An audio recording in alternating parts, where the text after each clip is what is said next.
It is for him to sit in the Luneta Park, pagkuha siya ng dugo doon, independent entity o doktor, magpakuha rin ako, o sige, pati ako, pakuha siya ng blood test. Yan, that is how the way it is approved. Kung mag-independent tayo, kung kailan ako gusto ko talaga, gusto ko na. Nagsawa na ako sa ilang presidente na kasi walang nangyari sa Pilipinas. Pangulong Ferdinand Marcos Jr. hinamon ni dating Pangulong Rodrigo Duterte na sabay silang magpa-drug test sa harap ng taong bayan. Paghiwalay ng Mindanao sa Pilipinas, ipinasusulong ng former president. Parang hindi kasi maliwanag na wala ng PI dahil sabi ni Pangulo doon sa interview sa Vietnam, pinag-aaralan pa, hindi pa daw maliwanag na patay na yung PI. So tuloy-tuloy lang yung investigation. Investigasyon ng Senado sa People's Initiative itutuloy sa Davao City sa Biyernes, February 2. Pagdinig naman sa resolution of both houses number 6, sisimulan sa susunod na linggo. Naglunsad po sila ng police operation to enforce po yung warrants of arrest against kay Edito Ampuan and other members of the Ampuan group who are listed as gun for hire groups. Member din po sila ng mga criminal gangs at matagal na po itong tinutugis ng PNP. 7 miyembro ng Ampuan Criminal Gang hawak na ng Philippine National Police. Mga leader patuloy na hinahanap.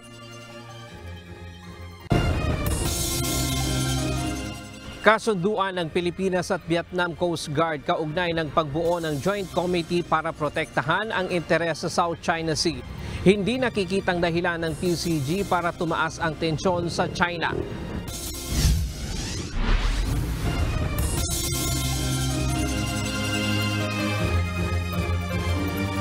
Magandang hapon Pilipinas at sa buong mundo. Una sa ating mga balita. Patuloy ang patutsyada ni former President Rodrigo Duterte kay Pangulong Ferdinand Marcos Jr. Kagabi, sinagot ni Digong ang sinabi ni PBBM tungkol sa paggamit umano nito ng fentanyl. Hinamon pa niya ang Pangulo na magpa-drug test sila ng sabay sa harap ng publiko. Sa kabila naman ng ilang beses na pagpapahayag ng posibilidad ng pagbabalik niya sa politika, sinabi ng dating Pangulo na permanently retired na siya. Ito ang balita ni Lucille Lloren.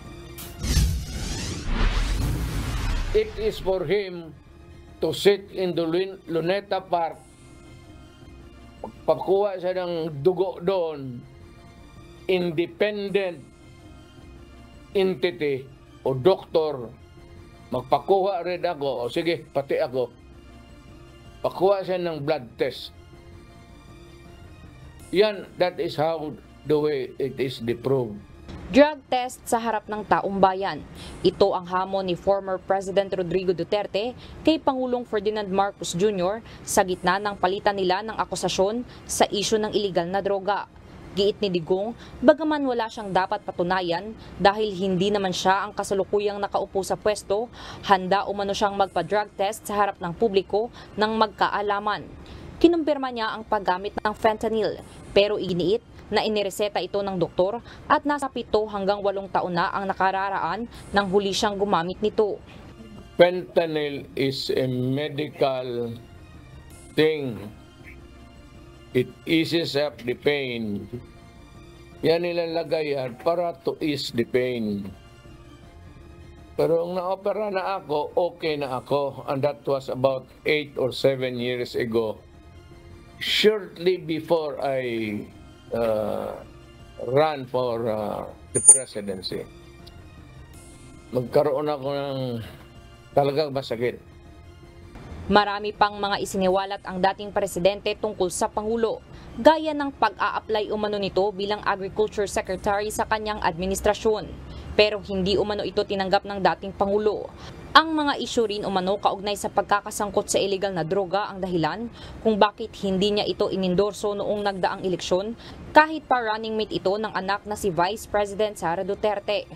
Bakit ka pumunta ng Germany right before the campaign sa presidency? Bakit ka nagpag-rehabilitate doon? Hindi ko rin sinasabi nagpa-rehabilitate ka ng drugs. But bakit ka pumunta doon at pumasok ka ng rehab center? Pinuna rin ni Digong ang napakaraming beses na pagbiyahe ni Marcos sa labas ng bansa, kabilang na ang pagdalo ng Pangulo sa F1 Grand Prix sa Singapore. Sa huli, sinabi ni Digong na ayaw naman talaga niyang makipag-away kay Pangulong Marcos. Ngunit nang dahil sa isinusulong na People's Initiative na naglalayong baguhin ang saligang batas, napilitan siyang ilabas ang kanya umanong nalalaman laban dito. Ayaw ko talaga makipag-away kay Marcos. Let me state this again and again and again. Si Marcos mabait na tao. Alam mo, makilala mo si Marcos, hindi makapatay ng langaw. But the problem is, yung ideas ba na lumalabas, asawa niya, pati kay yung pinsan niya, sila lang ito. Ano, you tinker with the Constitution na tatlo lang kayong mag-usap, plus the congressman na Hindi rin nakaligtas sa pambabatikos ang Commission on Elections. Bagaman itinigil na ng komisyon ang pagtanggap ng signature sheets para sa People's Initiative, pinag-aaralan anya ng kanyang kampo ang paghahain ng petisyon laban sa COMELEC. Ito namang COMELEC, kayong COMELEC, you better shape up. Tanggap kayo ng tanggap, tayap ng tanggap. For what purpose? What is the legal purpose of you accepting the unverified signatures submitted by the congressmen or their men na binayaran ng 100 pesos? You know, COMELEC, pag ginamit mo ang pera tapos i-bribe mo ang Pilipino for him to sign a document, that is bribery. That is fraud. Hindi rin nakaligtas sa dating Pangulo ang mga hirit ni former Senator Antonio Trillanes na dapat nang magbitiw sa pwesto si VP Sara bilang delikadeza sa tumitinding alitan sa pagitan ng mga Duterte at Marcos. Tugon ng dating Pangulo sa panawagan ni Trillanes, si Trillanes, wag mong pakinggan yan. Kasi ang mismong militar hindi nga nakikinig sa kanya. Trillanes is a simpleton. Sa kabila naman ng ilang beses na pagpapahayag ni Digong ng posibilidad ng pagbabalik niya sa politika, sinabi nito na permanently retired na siya. I am permanently retired. Permanent na yan. Walang halong ano yan. Ayaw ko na. Pagod na ako, hindi ko na kaya. Baski maglakad ako, natutumba na ako. Sa ngayon, hindi pa naglalabas ng reaksyon si PBBM maging ang Malacanang sa mga bagong pahayag ni Duterte. Lucilio Ren, UNTV News and Rescue. Diyos ang aming sandigan, serbisyo publiko ang aming pinahahalagahan. Bago pa man ang mga bagong pahayag ni dating Pangulong Rodrigo Duterte, sinagot na ni Pangulong Ferdinand Marcos Jr. ang ilang isyong politikal na ipinupukol sa kanyang administrasyon. Bago umalis ng Vietnam, tiniyak nito na nananatiling maganda ang relasyon nila ni Vice President Sara Duterte. Ito ang balita ni Nel Maribuhok. Nananatili ang magandang relasyon ni Pangulong Ferdinand Marcos Jr. at Vice President Sara Duterte. Ito ang sinagot ng Pangulo sa gitna ng mga isyu ngayong ibinabato kay PBBM ni dating Pangulong Rodrigo Duterte at iba pang mga usapin. It's exactly the same because she hasn't said anything of that nature. And wala naman siyang sinasabi na ganyang klase. So, hindi naman nagbabago. Binigyan din ng Pangulo na mananatili sa posisyon bilang kalihim ng Department of Education si VP Sara. Ayon pa sa Pangulo, nananatili pa rin ang UNITEAM. I think so. I believe so. Because if you remember, UNITEAM is not just one party or two parties or three parties. It's the unification of all hopefully all the political forces in the Philippines to come together for the good of the country. And that is still there. It is still vibrant. It is still working. Samantala, ukol naman sa isinusulong na People's Initiative para amyendahan ng konstitusyon. Ayon sa Pangulo, hindi na niya alam mga estado nito kung ito ba ay nananatiling opsyon para sa Chacha. Sa panig ni PBBM, ayon sa kanya, kinukonsulta na niya ang mga legal expert tungkol sa charter change. We have been in continuous discussion with both houses in the recent days. In fact, before I left, I met with our legal luminaries and try to find a way. Dahil naman ang habol ko talaga dyan are the economic provisions that I have been talking about this for many years already. So napupunta sa ibang usapan at nagagamit na pampolitika itong issue na ito. So I have asked the leaders of both houses and again some of the best constitutional minds that we have in the Philippines to come up with a simpler solution that does not cause so much controversy. Ayon kay PBBM, pag-uwi niya ng bansa mula sa Vietnam, ito ang kanyang haharapin. Nel Maribuhok, UNTV News and Rescue, Diyos ang aming sandigan, serbisyo publiko ang aming pinahalagahan.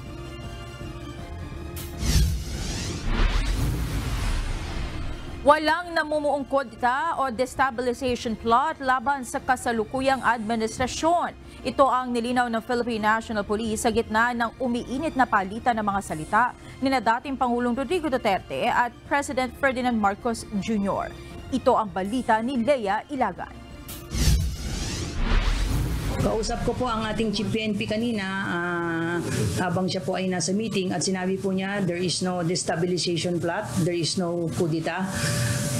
Yun po yung sagot po ng ating Chief PNP. Walang katotohanan ang mga kumakalat na impormasyon na posibleng magkaroon ng destabilisasyon at kudeta laban sa kasalukuyang administrasyon. Ito'y sa gitna ng umiinit na palitan ng salita ni dating Pangulong Rodrigo Duterte at Pangulong Ferdinand Marcos Jr. at mga kaalyado nito. Ayon kay Philippine National Police Public Information Office Chief Police Colonel Jean Fajardo, walang namomonitor ang pambansang pulisya ukol dito. Kung ano man po yung mga naririnig po natin ay let us be cautious sa mga naririnig po natin na mga bali-balita, but on the part of the PNP wala po tayong namomonitor na any destabilization plot or even kudeta po.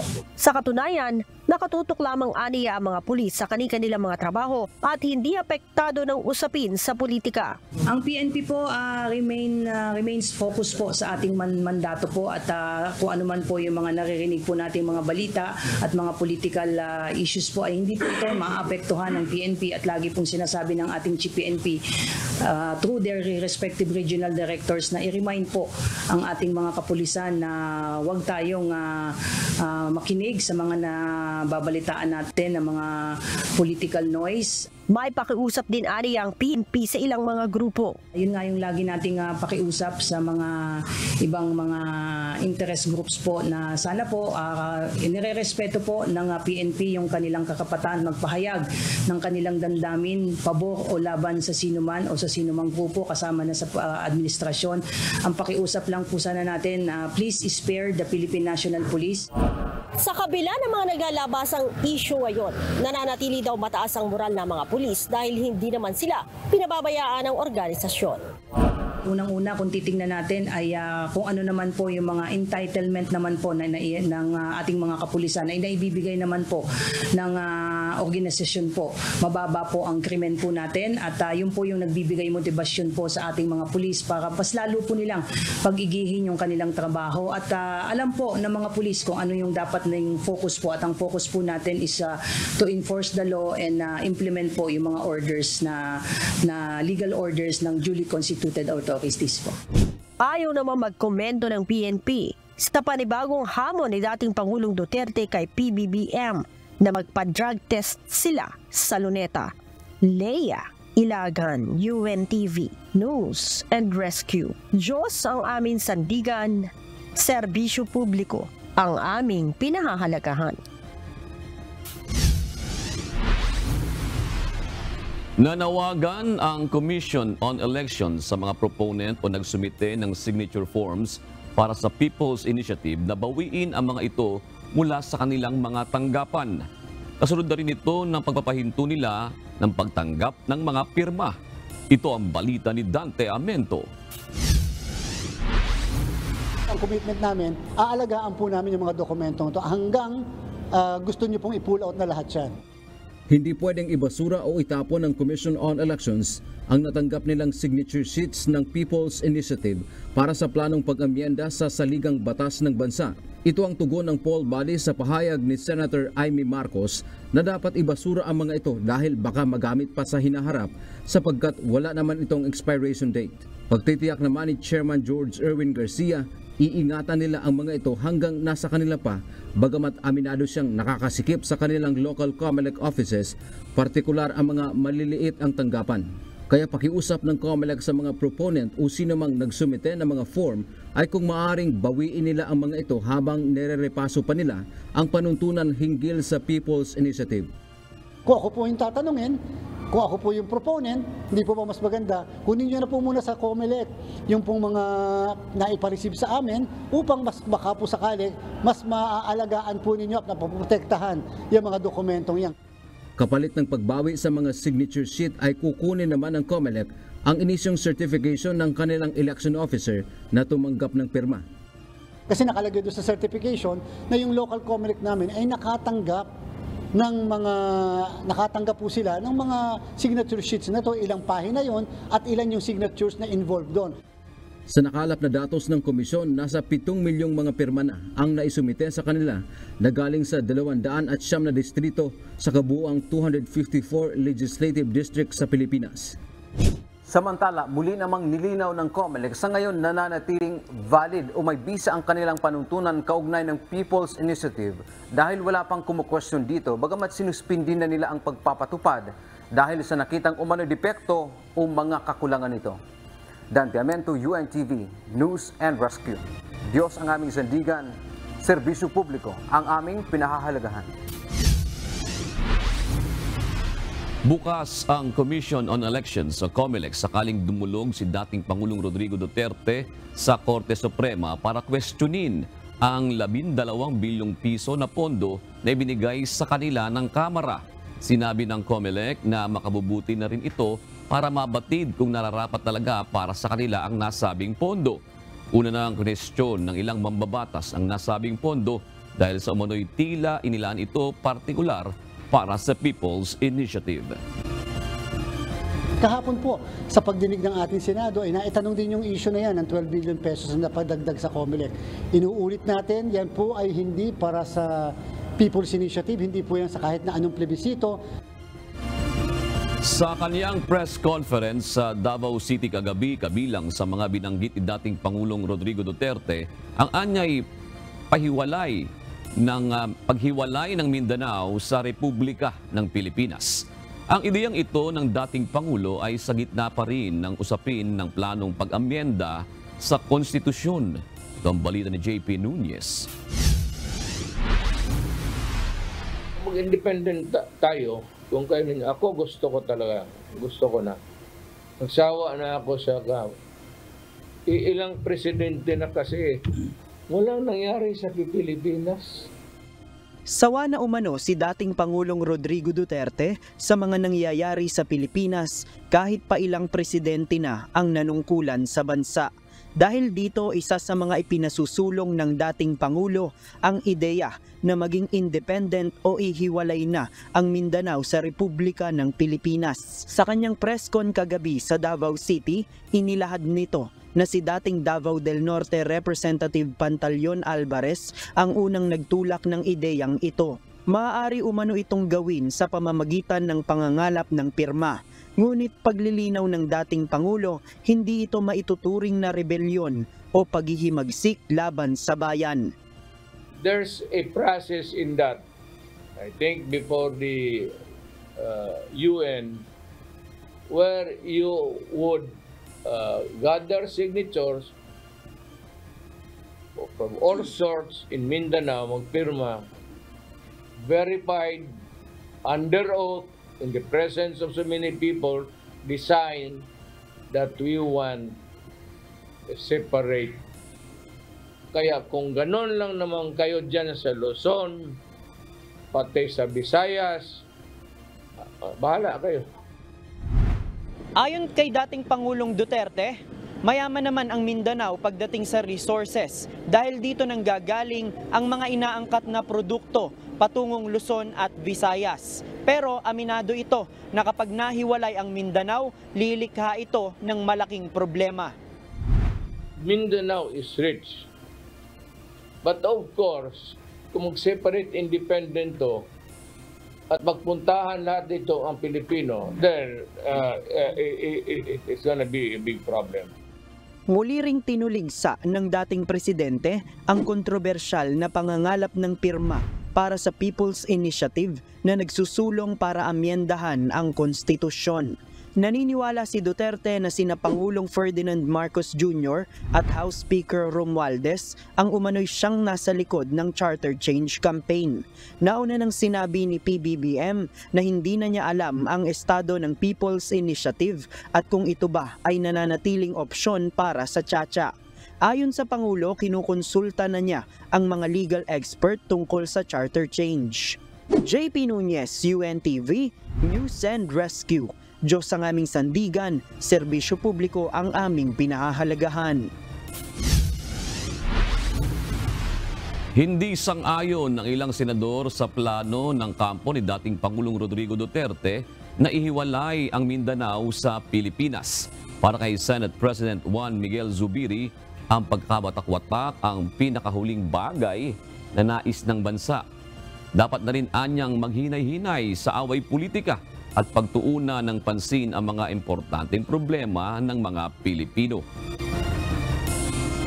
With due respect to the former president, I think right now the last thing that we want is na magkagulo-gulo, magkawatak-watak ang ating bansa.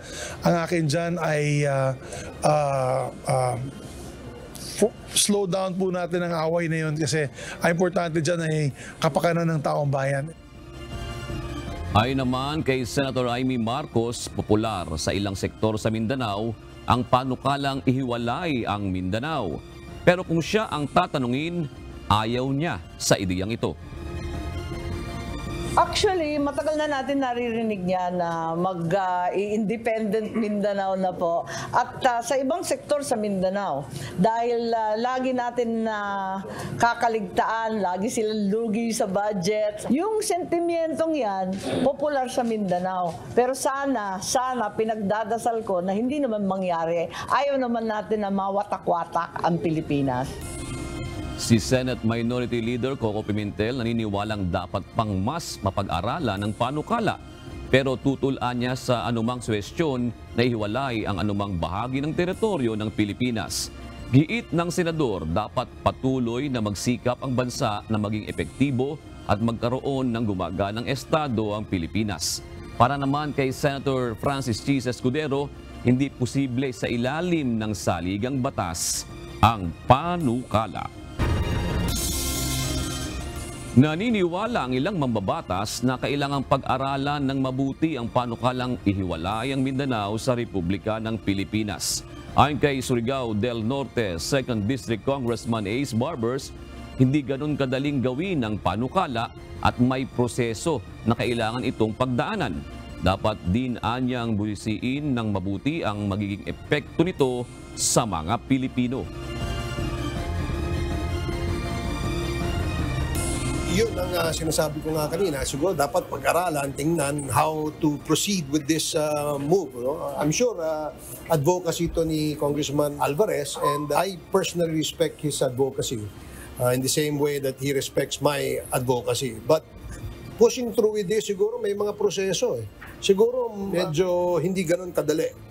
Kaya nga, dahil gagawin ito, pag-aralan munang mabuti at tingnan ano yung magandang benepisyo may dudulot nito sa ating mga kababayan sa Mindanao. Samantala, tumanggi namang magbigay ng komentaryo ang Commission on Elections hinggil sa panukalang ihiwalay ang Mindanao sa Pilipinas. Wala po kasi kami masasabi sa mga bagay na political. Ang COMELEC is just there to enforce and administer election laws. Dahil nga sa, siyempre, yun po yung role namin sa ating saligang batas. Maging ang Department of Justice ay hindi rin muna nagbigay ng pahayag sapagkat hindi pa umano nakararating sa kanila ang issue. Narito naman ang mga balitang nakalap ng UNTV News Global Correspondents, yatid sa atin ni Ann Gonzalez.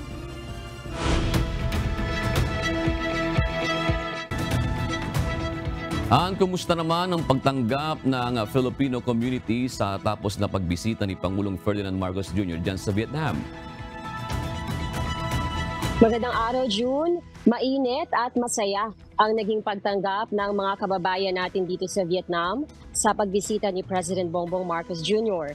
Nagkaroon din tayo ng pagkakataon na makasama sa ginanap na PBBM meeting with the Filipino community na siyang naging unang agenda ng Pangulo sa kanyang unang state visit dito sa Vietnam. At nakadaupang pala din natin ang ilan sa mga kababayan natin na masasabi ko ay supporter ng Pangulo simula pa nang siya ay nangangampanya. At ayon sa kanilang mga pagsalaysay ay lumalabas na satisfied sila sa performance ng Pangulo so far in his 2 years in office. May mga young minds din tayong nakausap, mga university scholars na nagpahayag ng kanilang expectation sa programa ng pamahalaan, partikular sa larangan ng agriculture, na isa na mga main agenda ng Pangulong Marcos Jr. sa kanyang state visit dito, June. Isang tanong na lang. Napag-uusapan ba ng mga Pilipino dyan yung ingay politika dito sa ating bansa? Katulad na lamang ng kumbaga kung itong ginagawa ng dating Pangulong Rodrigo Duterte, yung kanyang mga sinasabi laban kay Pangulong Bongbong Marcos Jr. at iba pang mga usapin dito hinggil sa People's Initiative. Yes, June, I believe meron yung mga talagang mga die-hard supporter talaga ng ni dating Pangulong Duterte at ni PBBM. Ano? May mga ganyang mga pag-uusap. Pero hindi siya ganun kalakas kagaya ng dyan sa Pilipinas. Pero meron din ako mga nadidinig mga ilan-ilan, June. Alright, Ann. Ibigay mo na iba pang mga balita sa iba't ibang panig ng daigdig. Formal nang nanumpa bilang bagong hari ng Malaysia si Sultan Ibrahim. Naganap ang oath-taking ceremony sa National Palace sa Kuala Lumpur ngayong araw. Pinalitan ni Sultan Ibrahim si Al-Sultan Abdullah Sultan Ahmad Shah na nagtapos ng 5 taong termino bilang hari.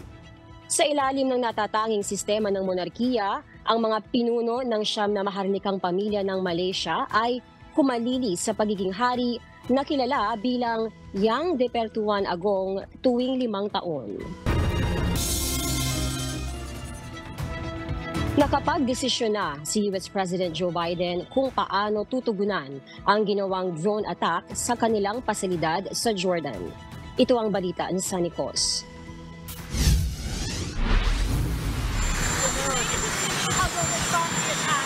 Yes. Mr. President, responsible for the death of those 3 Americans. I do hold them responsible in the sense that they're supplying the weapons to the people who did it. Determinado si US President Joe Biden na tugunan ang ginawang drone strike sa kanilang pasilidad sa Jordan noong nagdaang weekend na ikinamatay ng 3 American troops. Sa kaniyang pagharap sa mga mamamahayag, sinabi nito na positibo siyang ang Iran ang may kagagawan ng insidente at hindi niya palalagpasin ito. Gayunman, tumanggi na ang American Chief Executive na ihayag o idetalye kung paano nila isasagawa ito. Inako ng Islamic Resistance in Iraq, isang militia group na Iranian-backed ang nangyaring pag-atake, ngunit pinabulaanan ng Iran na may kinalaman ito sa mga hakbang ng grupo. Sinabi naman ni US National Security Council spokesperson John Kirby na hanggat maaari sana ay ayaw na nilang magkaroon ng sigalot sa Iraq. Ngunit hindi naman aniya maaaring palagpasin na lang ang nangyari. We are not looking for a war with Iran. We do not seek another war. We do not seek to escalate. But we will absolutely do what is required to protect ourselves, to continue that mission, and to respond appropriately to these attacks. Sa pinakahuling pahayag, sinabi ni Kirby na gagawin ng Pangulo ang dapat niyang gawin para protektahan ang US troops and facilities at pangalagaan ng pambansang seguridad. At kabilang sa ilang options ay ang retaliatory strikes sa Iranian allied bases and commanders. Sanicos, UNTV News and Rescue. Diyos ang aming sandigan. Serbisyo publiko ang aming pinahahalagahan.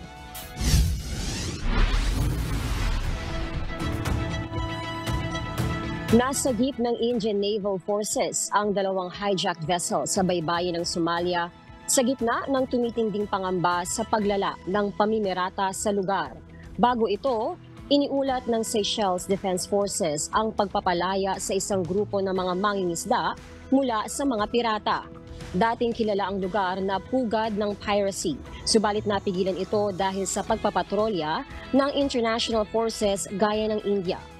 Gayunman, marami sa naval forces ang lumipat sa Red Sea dahil sa mga pag-atake sa shipping ng Houthi rebel group.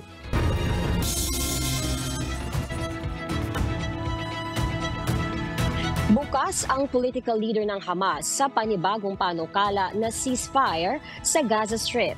Gayunman, ayaw tanggapin ng Israel ang mga kondisyon para sa tigil putukan.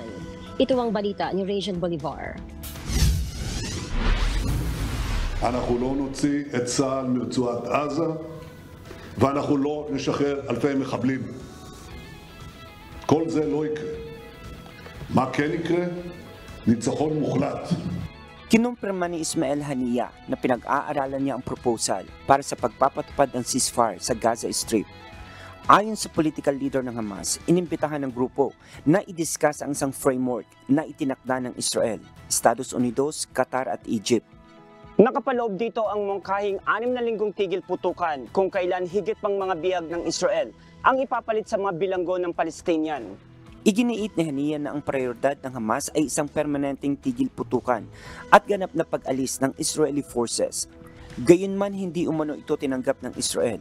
Sinabi ni Prime Minister Benjamin Netanyahu na hindi matatapos ang digmaan hanggat hindi nakakamit ang kabuuang tagumpay na anya ay nangangahulugan ng pag-aalis ng Hamas at pagpapalaya sa lahat ng mga bihag. אני שומע אמירות על כל מיני עסקאות, אז אני רוצה להבהיר. אנחנו לא נסיים את המלחמה הזאת עם פחות מהשגת כל יעדיה. וזה אומר חיסול החמאס, החזרת כל חטופינו, והבטחה שעזה לא תהווה עוד איום על ישראל. Samantala, patuloy na bumabagsak ang public support sa Israel leader mula nang mag-umpisa ang gulo sa Gaza. Marami ang hindi nasisiyahan sa kanyang mga hakbang kaugnay sa nagpapatuloy na sigalot sa pagitan ng Israel at grupong Hamas. Regent Bolivar, UNTV News and Rescue. Diyos ang aming sandigan, serbisyo publiko ang aming pinahahalagahan.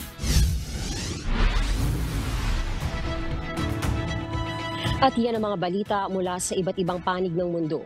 Mula dito sa Ho Chi Minh City, Vietnam, ako si Ann Gonzalez. Magandang gabi. Inanunsyo ng Department of Education na unti-unti nang ibabalik ang academic calendar sa buwan ng Hunyo. Kasabay pa rin ito ang patuloy na pag-uusap at konsultasyon ng iba't ibang komite para maayos itong mailatag at maipatupad. Ito ang balita ni Jed Neresina. Kaya nga ang sinasabi po sa atin ng DepEd, gradual, kasi sa totoo po, no, ang pag-shift ng academic calendar na ito ay kahit papaano makaka-epekto po sa ating mga estudyante, mga pamilya nila, at sa ating teaching and non-teaching personnel. Unti-unti nang ibabalik. Ganito inilarawan ni House Committee on Basic Education and Culture Chairperson Roman Romulo ang pagbabalik ng dating academic calendar. Nitong Lunes, nagkaroon ng committee meeting tungkol dito dahil marami ang nag-file ng bill o resolution na nanghihikayat sa Department of Education na ibalik na ang pagbubukas ng klase sa buwan ng Hunyo. Ngunit ayon kay Congressman Romulo, hindi naman maaaring biglaan na gawin ito. Pinaliwanag po niya sa amin na base sa kanilang mga pag-aaral at sa mga konsultasyon maaari po yung direksyon na po nila ay mabalik po sa dating academic calendar. Pero paalala lang po sa amin ng DepEd, una, ay meron pa rin silang mga konsultasyon na gagawin dun sa kanilang mga regional director, yung mga teacher nila. At pangalawa po, hindi magiging biglaan yung pagbalik. Isa naman sa kanilang inaasahang problema ay ang climate change, kung saan pagdating ng buwan ng Hunyo ay inaasahan ang pag-ulan at pagbaha. Ayon sa Pag-asa, kahit anong buwan naman magsimula ang pasukan, ay pareho lang itong may kaharaping pagbabago ng panahon. Ngunit tingin ng DepEd na mas makatutugon sila kung ang simula ng pasok ay sa buwan ng Hunyo. Base sa sinabi sa amin ng DepEd, ang tingin nila ay talagang mas makakaresponde sila ng maayos kung maibalik sa June ang umpisa ng academic calendar. Para naman kay Nanay Mildred, pabor siya dahil mas magiging komportable ang mga bata na nasa bahay na lang kapag sumapit na ang panahon ng tag-init. Sobrang init, hindi magiging komportable yung mga bata. Para sa akin, okay lang po na ibalik po yung parang March and April po para bakasyon po sila. Ganito rin ang reaksyon ni Tatay Roberto dahil aniya mas makakapaglaro at makakapag-enjoy ang mga bata kung hindi maulan. Pabor ako doon kasi pag summer dapat makapaglaro mga bata, hindi yung pagkano nila, bakasyon nila tag-ulan, parang walang magagawa. Ayon kay Representative Romulo, hindi magiging biglaan ang transisyon na ito dahil magugulo at maapektuhan ang academic break ng mga estudyante at mga guro. Kaya patuloy ang konsultasyon at pag-uusap upang maayos itong maisagawa. Jed Neresina, UNTV News and Rescue. Diyos ang aming sandigan, serbisyo publiko ang aming pinahahalagahan. Nilinaw ng Land Transportation, Franchising and Regulatory Board o LTFRB na hindi requirement ang franchise consolidation upang mairehistro ang Public Utility Jeepney o PUJ. Ito ay matapos lumabas sa pagdinig ng House Committee on Transportation na may ilang pampasaherong jeep ang na-impound dahil hindi rehistrado bunso dumano ng kabiguang makapagpa-consolidate ng prangkisa. Ayon kay Attorney Jane Laines, LTFRB board member, pinalawig na ni Pangulong Bongbong Marcos Jr. ang Public Utility Vehicle Franchise Consolidation hanggang April 30, 2024. Hindi natin requirement na mag-affidavit of undertaking para lang makarehistro.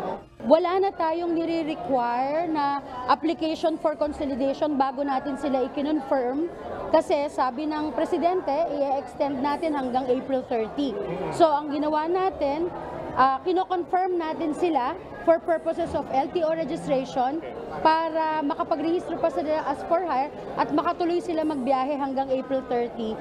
Sa ngayon ay talagang sabi nga natin talagang pahirapan yung pagpaparehistro sapagkat sinasabi nga pagkuha mo pa lang ng insurance ay talagang hinahanapan ka na ng insurance nang ikaw ba ay nag-comply doon sa programa ng modernization. Samantala, pag-aaralan naman ng Project Steering Committee ng Pamahalaan para sa Public Utility Vehicle Modernization Program ang suhestyon ng Chair ng House Committee on Transportation na si Antipolo 2nd District Representative Romeo Acop na operators na lamang ang i-consolidate at wag ang ownership o prangkisa. Sa gitna ito ng mga nakikitang suliranin ng mga mambabatas sa pagpapatupad ng PUVMP. Patuloy namang nananawagan ng ilang transport groups sa PBBM administration na ikonsidera ang tuluyang pagsususpindi o pagbasura sa PUV franchise consolidation. Tulong muna bago balita. Sugatan ang dalawang sakay ng motorsiklo sa Butuan City matapos makaladkad ng SUV. Ang mga ito ay tinulungan ng UNTV News and Rescue Team. Ito ang balita ni Joshua Antonio. Go ahead, Obsen, UNTV. PP for info na tayo vehicular access na sa may Wilcons tipo. One patient on site, single motor versus rush nga sakyanan. Kopya, sir. On the way me, sir. On the way me, sir. Mabilis na nirespondihan ng UNTV News and Rescue Team ang vehicular accident sa Kilometer 3 Ban Highway matapos makuha ang impormasyon mula sa Butuan Operations Center. Naabutan ng rescue team ang dalawang sakay ng motorsiklo na nasa pedestrian lane na nakaupo at nakahiga. Siya ma'am, polisyon ba? Saka yung tigil pandemya niya, tabangan ka namin. Sir, ito pa ba na ni? Yan ang mga Sir, asa ang pinakasakit yung iba sa sir? Yan ang atong pinakasakit na sir, patanggalan ko siya sir. Ayon sa nakakita sa pangyayari, bigla ang pagpreno ng motorsiklo ang dahilan kung bakit nabangga ito ng isang SUV. Makikita ang sobrang pagkasira ng motorsiklo dahil nakaladkad pa ito ng ilang metro mula sa pinagbagsakan ng dalawang sakay nito. Kuan mo to ma'am, kaning nag-una ang Food Panda na motor, tapos nagsunod sila. Ang Food Panda niliko man pa dong sa Bisidio. Tapos ni kalit pud og hunong ang katong nadasmagan na motor. Hapit pud sila nakadasmag atong Food Panda. Kaya niliko man ang Food Panda sa Bisidio. Igo jud ang Food Panda na kaabot dito sa Daplin mo poy pag-abot sa kotse. Dasmagan jud ang katong kuan.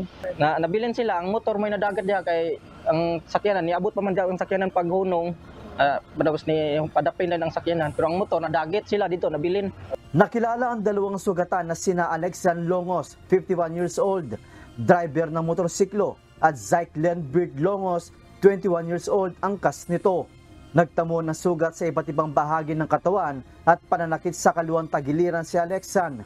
Minor abrasion naman sa ulo at pananakit sa kanyang binti ang natamo ni Zyke na parehong binigyan ng paunang lunas ng UNTV Rescue.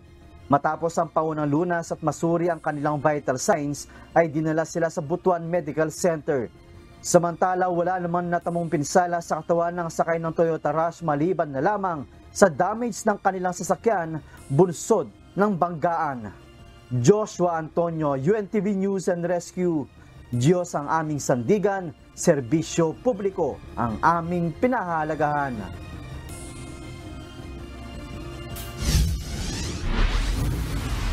Kasunod ng panawagan ng House leaders ay itigil ang investigasyon kaugnay ng People's Initiative, nanindigan si Senator Amy Marcos na tuloy pa rin ang pagdinig sa Senado. Samantala, sisimulan na ng Senado ang pagdinig sa resolusyon na layong amyendahan ang economic provisions ng Saligang Batas. Ito ang balita ni Hardy Delgado. Sabi nila, walang pake ang Senado. Bakit nang hihimasok sa ating mga investigasyon na umpisahan na, maliwanag naman. Kung maayos naman ang trabaho, wala naman na kinukuble, bakit ililihim pa? Ano bang problema doon? Kailangang ituloy ng Senado ang investigasyon nito sa kontrobersyal na People's Initiative. Ito ang iginiit ni Senator Amy Marcos, chairperson ng Senate Committee on Electoral Reforms and People's Participation, matapos ang panawagan ng ilang kongresista na itigil ng investigasyon at ipasa na lang ang resolution of both Houses No. 6 na layong amyendahan ang economic provisions ng Saligang Batas. Giit ng presidential sister, wala pa rin kasing kasiguraduhan na matutuldukan na ang nasabing hakbang. Parang hindi kasi maliwanag na wala ng PI dahil sabi ni Pangulo doon sa interview sa Vietnam, pinag-aaralan pa, hindi pa daw maliwanag na patay na yung PI. So tuloy-tuloy lang yung investigation. Nababahala rin ng senadora na baka magamit pa ang mga isinumiting pirma sa Commission on Elections o COMELEC mula sa signature drive. It's clear that the campaign was misleading and deceptive and even involved bribery. Tigilan nila yung pagtatanggap, pero maliban doon, talagang itapon na yan, ibasura na lahat ng mga forms. Ang layo pa kaya ng 2028. Sabi nila, hindi daw pwede sa 2024. Malabo daw sa 2025. Abay, may 2026 pa, may 2027 pa. Malay natin kung sino yung mga ambisyoso dyan na gagamit ng ganyan. Sa ngayon, para kay Senator Marcos, malinaw na kailangan ng bagong batas na magtatakda sa proseso at sistema para sa People's Initiative. At matapos sa mga naisiwalat sa unang pagdinig, kailangan anyang ituloy ang investigasyon para malaman ang mga opisyal na dapat maparusahan sa umano'y bayaran sa pirmahan.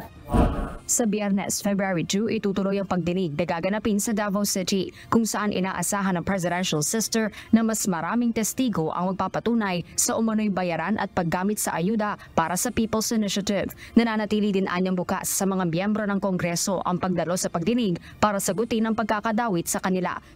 Sa gitna naman ng batuhan ng mga maaanghang na salita kay House Speaker Martin Romualdez, paglilinaw ni Senator Marcos, wala siyang galit sa kanyang pinsan. Wala namang galit doon, di naman personal, wala namang ganon. Wala namang kinalaman sa pamilya, galit na personal. Ang problema, ang nasisira dyan, yung administrasyon, nadala yung pangalan namin.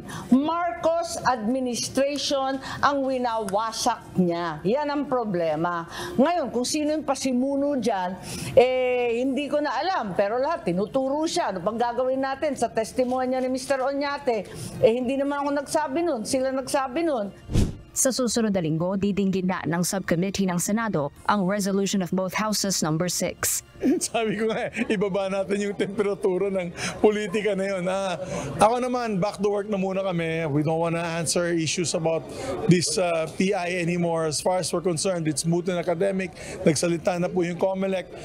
And of course, gusto na namin balik trabaho pagdating po sa legislations. Jorgin Delgado, UNTV News and Rescue. Diyos ang aming sandigan, serbisyo publiko ang aming pinahahalagahan.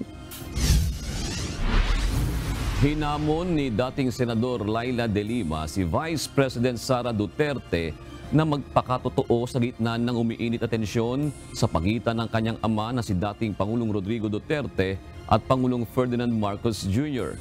Sa kanyang post sa social media platform na X, sinabi ni De Lima na hindi na maaaring magsibli pa si VP Sara sa kabila ng pananatili ng tiwala sa kanya ni PBBM sa gitna ng pambabatikos ng kanyang ama sa kasalukuyang Pangulo. Ayon pa kay Atty. De Lima, dapat nang magpakatotoo si VP Sara sa kanyang tunay na posisyon sa mga nangyayari ngayon. Walang nakikitang dahilan ang Philippine Coast Guard para pag-inita ng China ang Vietnam at Pilipinas dahil sa kasunduang nilagdaan para protektahan ang bawat interes sa South China Sea. Ayon sa PCG, layunin lamang nito na palakasin ang ugnayan at komunikasyon ng dalawang bansa pagdating sa maritime works sa West Philippine Sea. Ito ang balita ni Ryan Lacanlale. Ang pangunahin dito ay kailangan magkaroon ng hotline of communication para po kung sakaling magkaroon ng problema sa mga engagement ng Vietnam at saka ng Pilipinas, pagdating po sa mga fishermen ay makapag-coordinate ng mabuti. Lumagda ang Philippine Coast Guard at Vietnam Coast Guard sa isang Memorandum of Understanding kung saan sinaksihan ito ni President Ferdinand Marcos Jr. at Vietnamese President Vo Van Tung kahapon. Ayon sa PCG, layunin ng kasunduan na palakasin ang ugnayan ng dalawang bansa pagdating sa mga maritime works sa West Philippine Sea, gaya ng security, law enforcement, search and rescue at environmental protection. Magkakaroon ng isang linya ng komunikasyon ang Pilipinas at Vietnam para kung mayroong insidente sa karagatan ay madaling makapag-facilitate ng koordinasyon at maiwasan ang mga maling paggalaw. Ang purpose nito ay para sa mas mabilis na coordination pagka mayroong nangailangan ng tulong, lalong-lalo na sa mga mangingisda natin. Kasi tingnan mo, nagtatake shelter dito minsan, hinuhuli natin. So minsan hindi natin alam na kaya pala pumunta rito ay may iniiwasan lang na sama ng panahon. So kung may tatawag sa atin na may papasok ng mga Vietnamese boats dyan, mabe-verify natin at makakapag-assist pa tayo. Ganon din tayo kung sakaling may nawala tayong fishermen at nasa custody ng Vietnam. Bagamat ang mga Vietnamese ay isa sa mga bansa na maraming nahuhuling ilegal na nangingisda sa teritoryo ng Pilipinas, hindi naman umano maisasaalang-alang ang mga kasong isinasampa laban sa kanila. Hindi naman ito nakikitang dahilan ng Philippine Coast Guard para pag-inita ng China ang Pilipinas at Vietnam sa West Philippine Sea. Ayon sa PCG, hindi kasama sa nilalaman ng kasunduan ang joint patrol sa pagitan ng Coast Guard ng dalawang bansa. Ang hangarin natin ay magkaroon ng kaayusan dyan sa West Philippine Sea.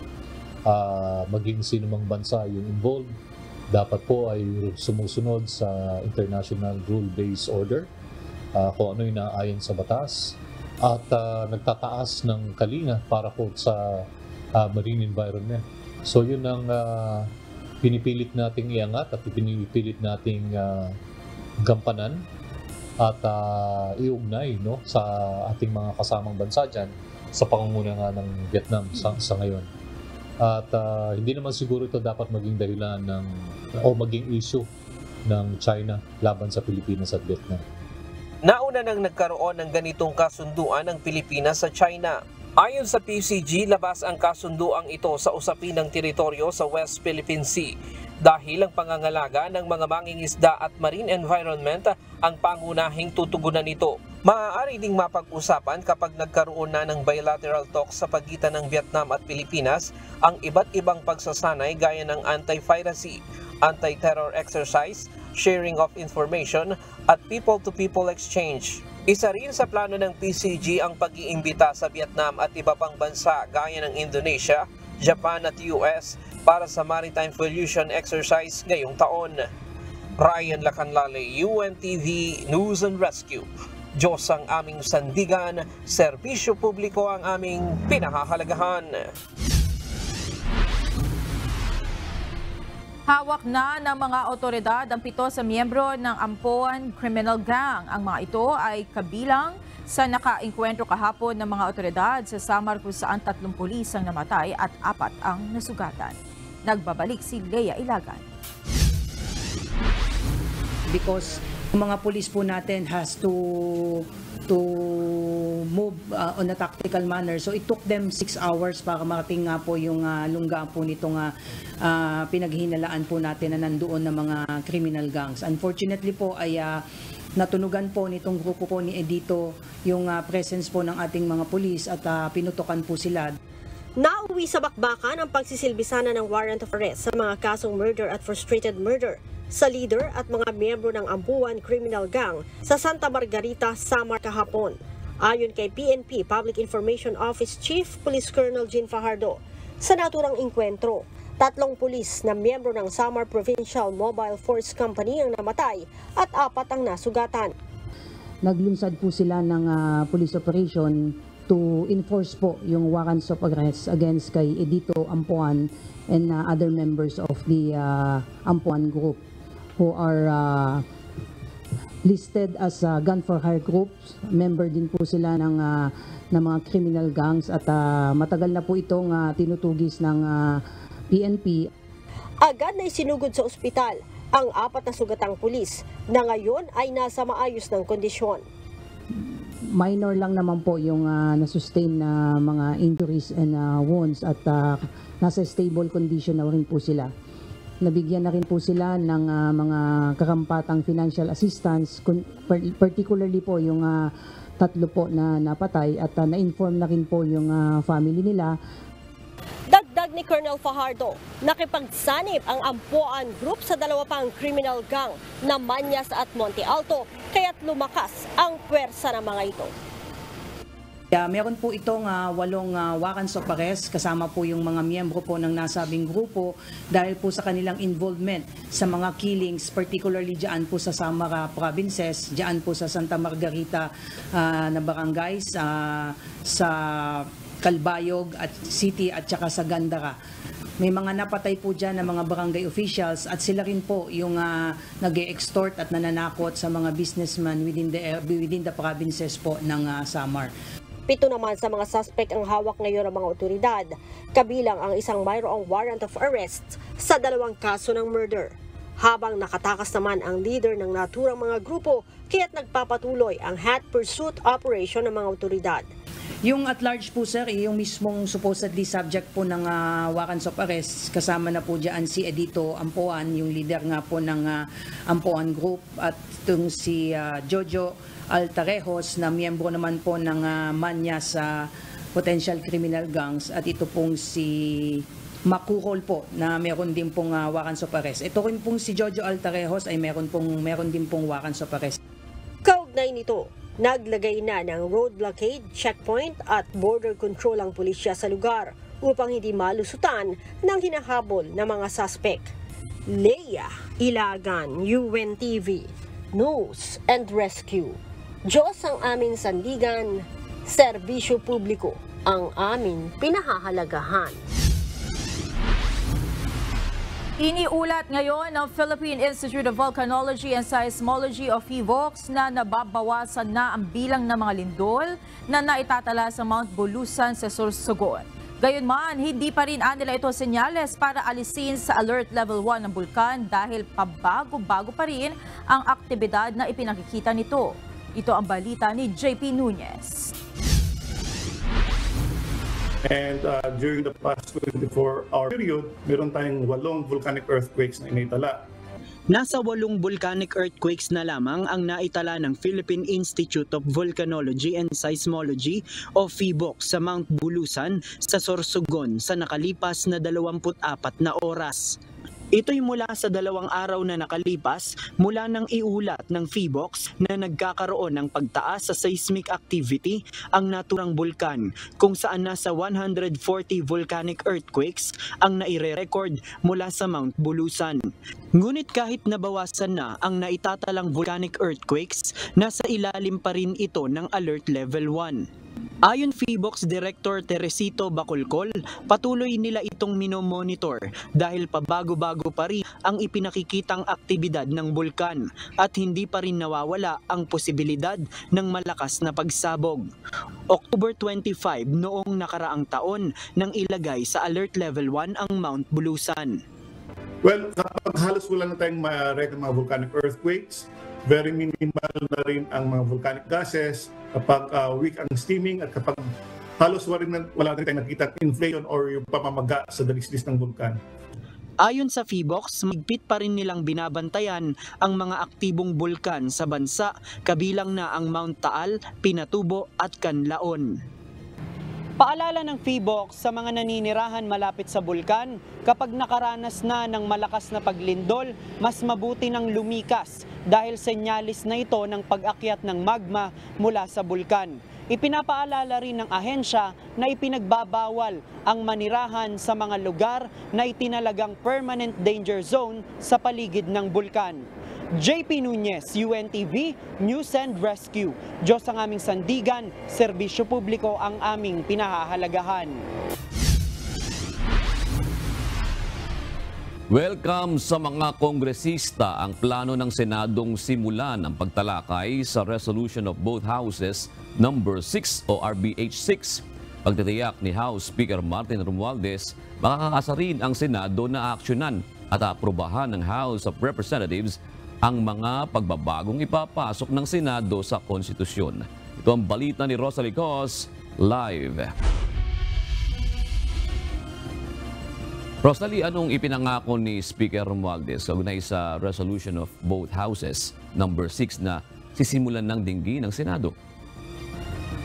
June, winelcome ni House Speaker Martin Romualdez ang anunsyo ni Senate President Juan Miguel Zubiri na magsisimula na ang pagdinig ng Senado sa Resolution of Both Houses number 6 na layong amyendahan ng economic provisions ng 1987 Philippine Constitution. Ayon sa liderato ng Kamara, napakahalagang hakbang ito sa matagal ng inaasam na constitutional amendments. Kaya handa rin anya ang Kamara de Representantes na makipagtulungan at magbigay ng kontribusyon sa hangaring amyendahan ng konstitusyon alang-alang sa kapakanan ng taong bayan.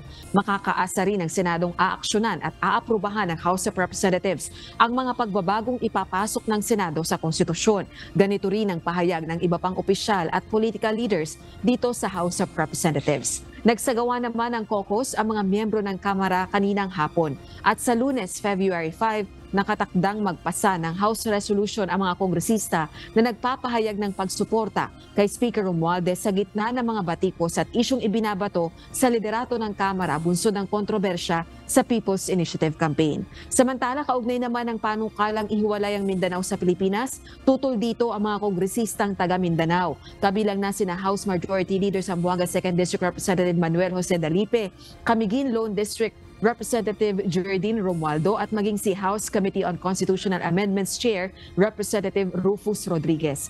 Ipinasusulong ni dating Pangulong Rodrigo Duterte ang ideya na maging independent o ihiwalay na ang Mindanao sa Republika ng Pilipinas. Si Davao del Norte Representative Pantaleon Alvarez naman ang unang nagtulak ng ideyang ito sa gitna pa rin ng usapin ng Charter Change o CHACHA.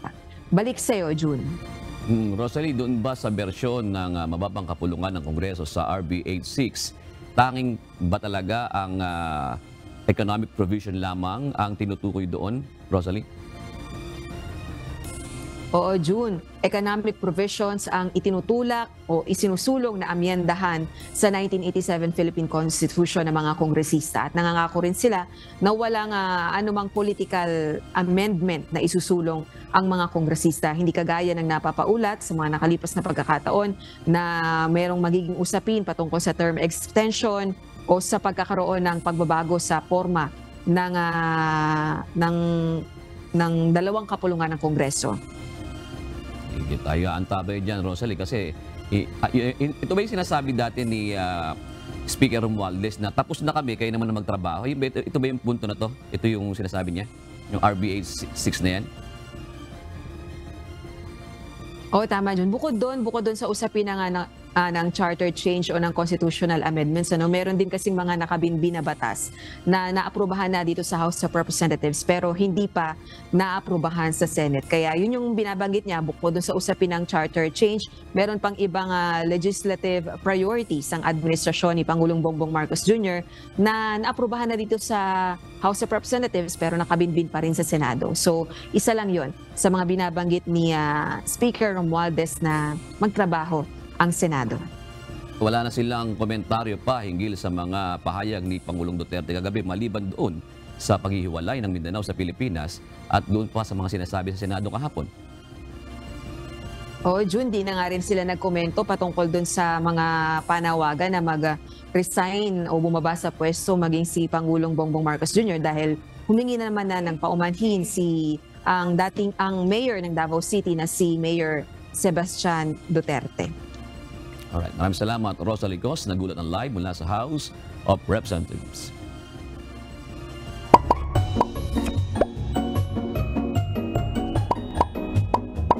What?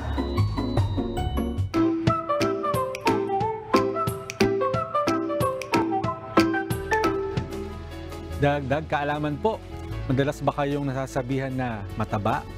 Baka hindi ka naman talaga mataba, no? Baka bloated ka lang or may water retention, ika nga nila. Ang bloating ay isang kondisyon na kung saan ang ating mga tiyan ay puno ng hangin. Ang water retention naman ay dahil sa sobrang fluid na nasa ating mga katawan. Pero may payo ang mga eksperto papaano mag-debloat. Una, bawasan ang salt intake. Iwasan ng maaalat na pagkain na marami pong sodium. Ito ang isa sa dahilan ng water retention. Pangalawa, pwedeng maligo ng Epsom salt. Ang magnesium in the form of Epsom ay isang saline laxative.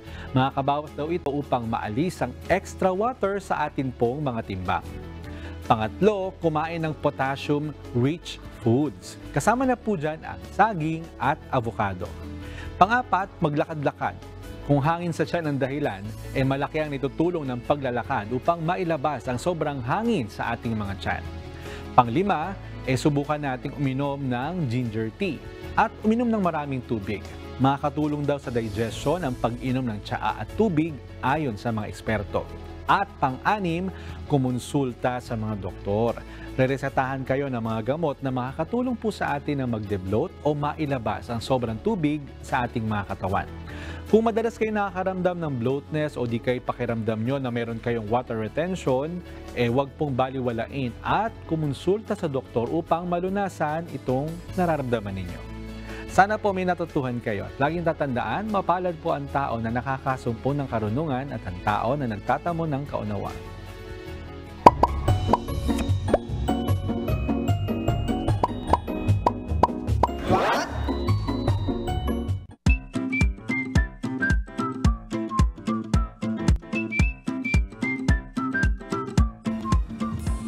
Bigyan daanan natin ang mga komentaryo ng ating mga kausing ngayong araw po ng Miyerkules.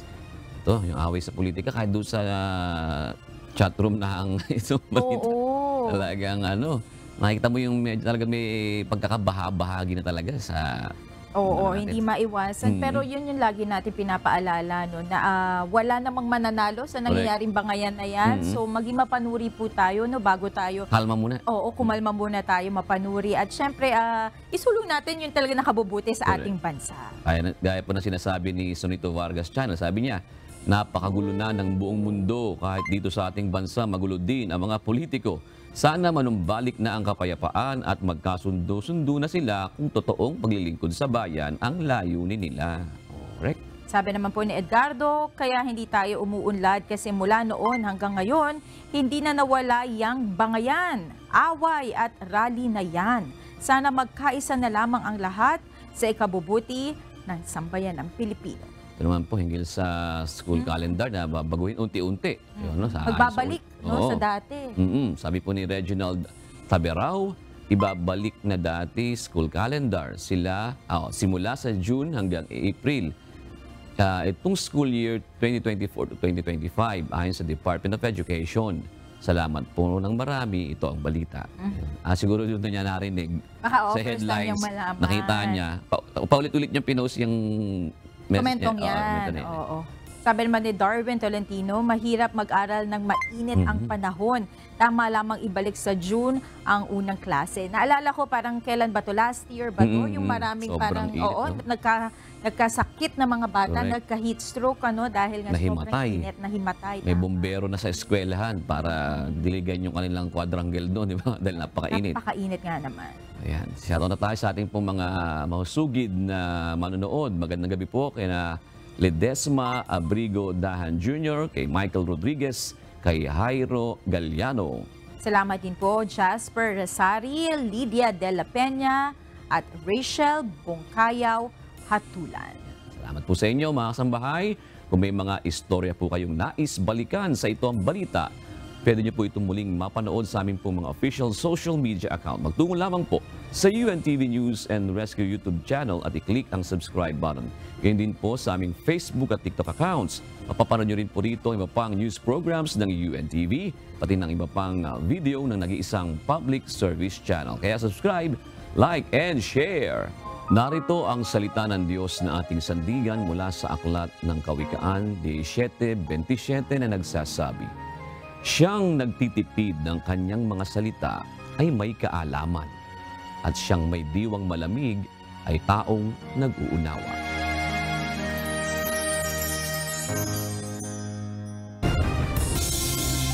At yan ang naging kabuuan ng ating balitaan ngayong gabi. Aming inilahad ng buong katapatan kung paano namin nasaksihan. Kayo'y makapagtitiwala ng aming nakita at narinig ang aming ibinabalita. At dito po sa UNTV, Diyos ang aming sandigan, serbisyo publiko ang aming pinahahalagahan. Magandang gabi po.